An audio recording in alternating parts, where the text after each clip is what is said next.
The kettle had gone quiet on the stove behind me, and the young man sitting across the table had his hat in his hands, turning the brim around and around like it was the only thing keeping him steady. And he would not look at me directly when he said his wife had told him no,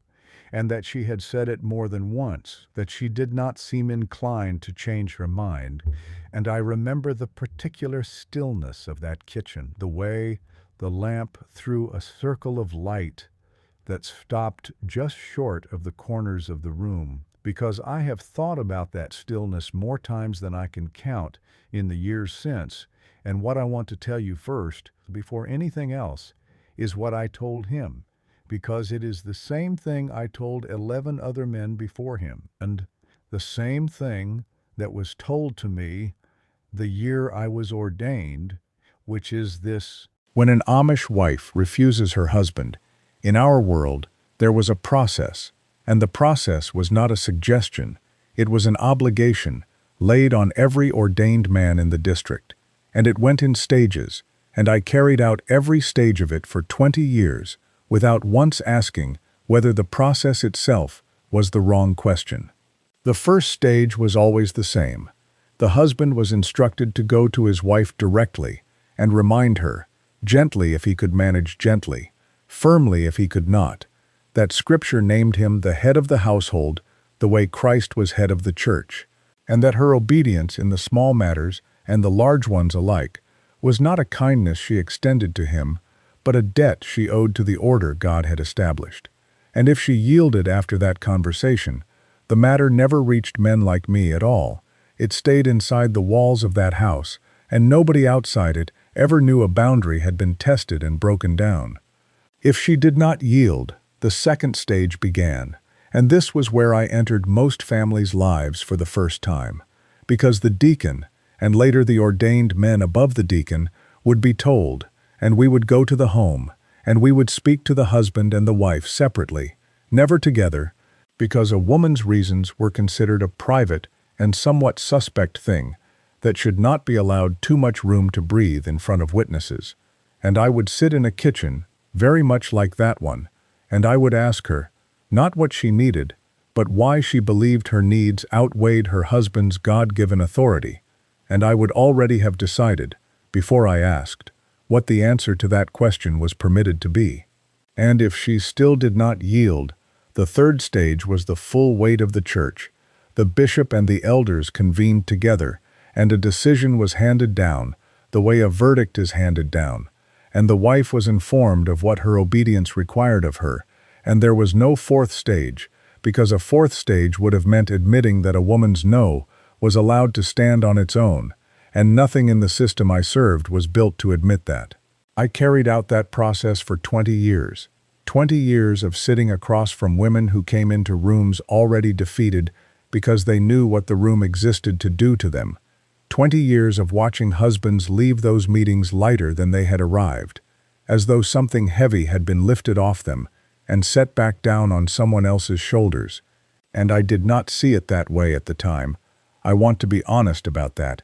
because if I tell you I saw clearly and did it anyway, that would be its own kind of lie, a way of making myself sound more dramatic and less ordinary than I actually was. And the truth is worse than drama. The truth is that I believed every part of it. I believed it the way I believed the sun rose in the east, without needing to examine it, and it took me most of a lifetime to understand that an idea does not become true just because an entire community agrees never to question it out loud. My name does not matter yet. What matters right now is that I sat on that bench for 2 decades in a district in Lancaster County, ordained in the winter of 1975 when I was 27 years old.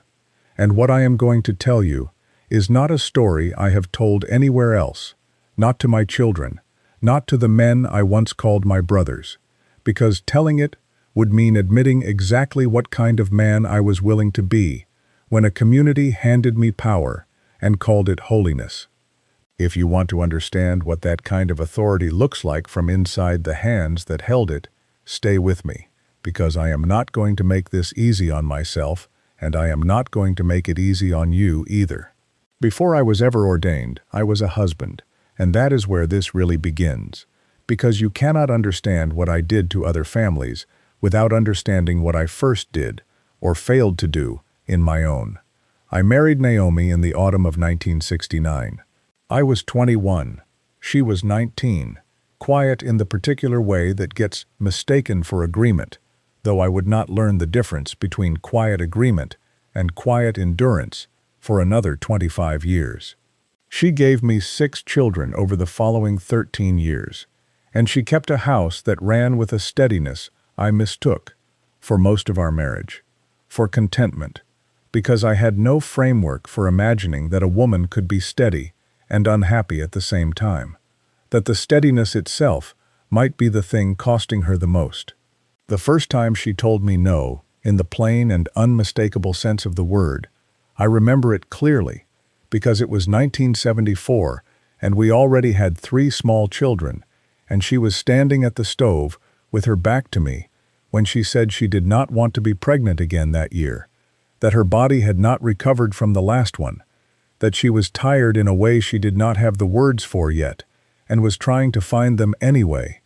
I told her that family size belonged to God and not to us, which was the answer I had been raised to give, the answer that cost me nothing to say and cost her everything to hear, and she did not argue with me. She turned back to the stove. She was pregnant again within the year. I did not think of that conversation as a door closing for a long time. I thought of it as faithfulness. There is a family Bible that sits on a shelf in my house, even now, and for years I wrote every birth into its pages in ink, in a steady hand, believing the record I was keeping was a righteous one, not understanding that a ledger can be accurate and still be a monument to something that should never have happened the way it happened.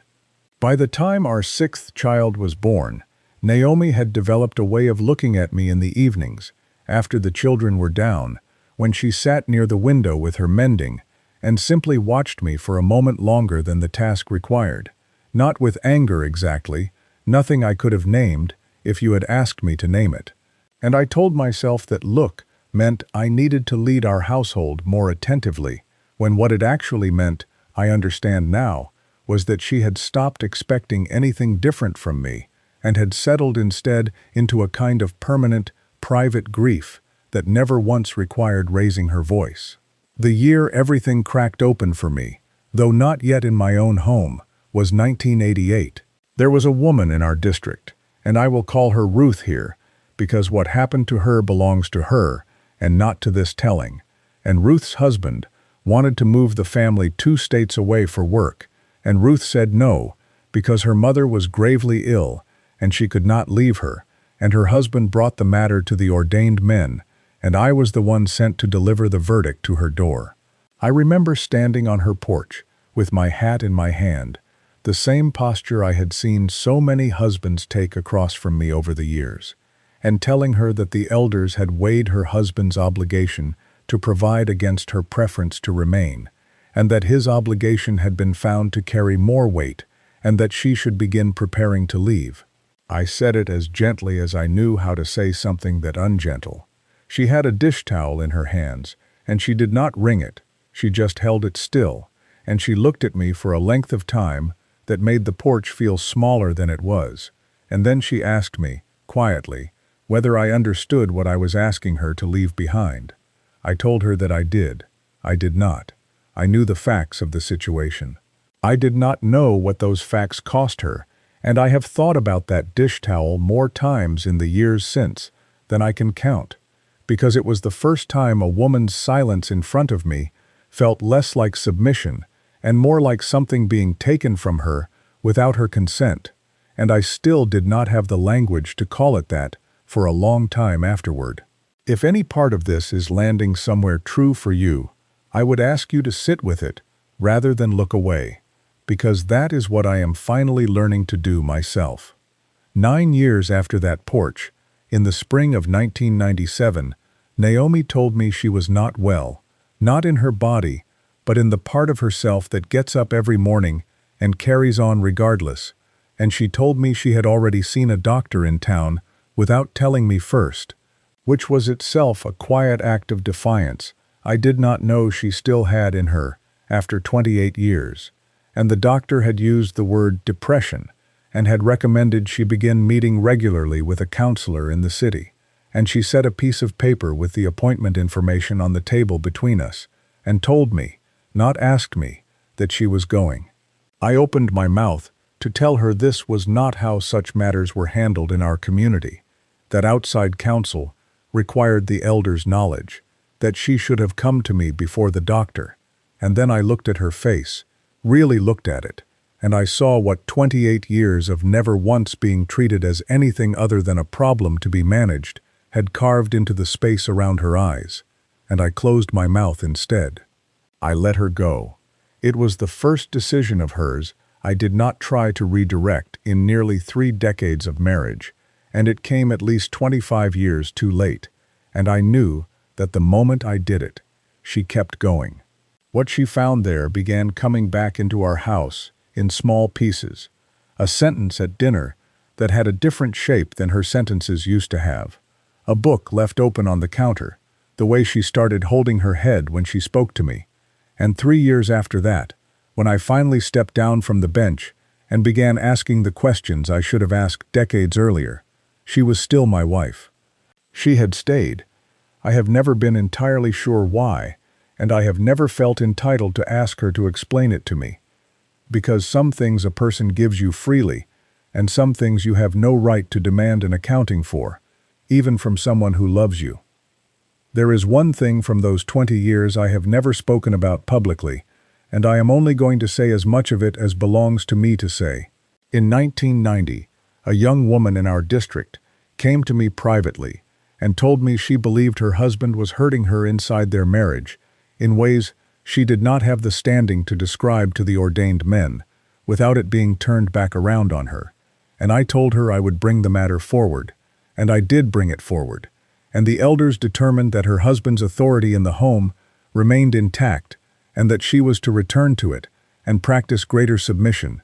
and I was the one who spoke those words to her across a table, very much like the one from the beginning of this story, and she went home, and I did not follow up with her afterward, because following up was not something the role required of me, and to this day I do not know what became of her, and I have made my peace with the fact that I may never know, and that not knowing is a consequence I have earned and do not get to escape from. That woman is the real reason I am telling any of this now, not because speaking about it undoes what I said to her, but because staying silent about it would be one more way of protecting myself at her expense, and I have done enough of that already to last several lifetimes. I stepped down from the bench in 1995, after 20 years of carrying out a process I no longer believed in, but had not yet found the courage to name out loud, and I left the community itself the following year, in 1996, at 49 years old, taking a coat, a pair of boots, and that same family Bible off the shelf, though I could not tell you even now exactly why I needed to bring it with me, except that I felt I owed it to myself to carry what I had written, rather than pretend the record did not exist. My children did not speak to me for almost 4 years. The community closed back over the space where I had been, the way water closes over a stone, quickly, without any outward sign that something had gone under. I lost 40 years of friendships, and every rhythm of a life I had built with my own hands. And I also lost something else, quieter and harder to name, which was the certainty that my hands had always been doing right things, and that particular loss did not feel like grief so much as it felt like waking up in a house I had lived in my whole life and suddenly noticing the walls were never where I had believed them to be. Sometime after I left, I sat in a small counseling office in Lancaster City that smelled faintly of old paper, and the counselor across from me used a phrase I had never heard before, coercive control, and she explained it plainly, without drama, the way you explain any clinical term, saying that any system built to treat a person's no as an obstacle to be managed, rather than a boundary to be respected, qualifies as coercive control, and whether or not a single hand was ever raised inside it, and I did not argue with her, because there was nothing in me left to argue with, and I have been sitting with that sentence for close to 30 years now, turning it over, the way that young man once turned his hat brim, over and over in his hands, at my own kitchen table. I could tell you the Ordnung required what I did. I could tell you the whole structure of my world left me almost no room to imagine another way of being an ordained man. Some of that would even be true.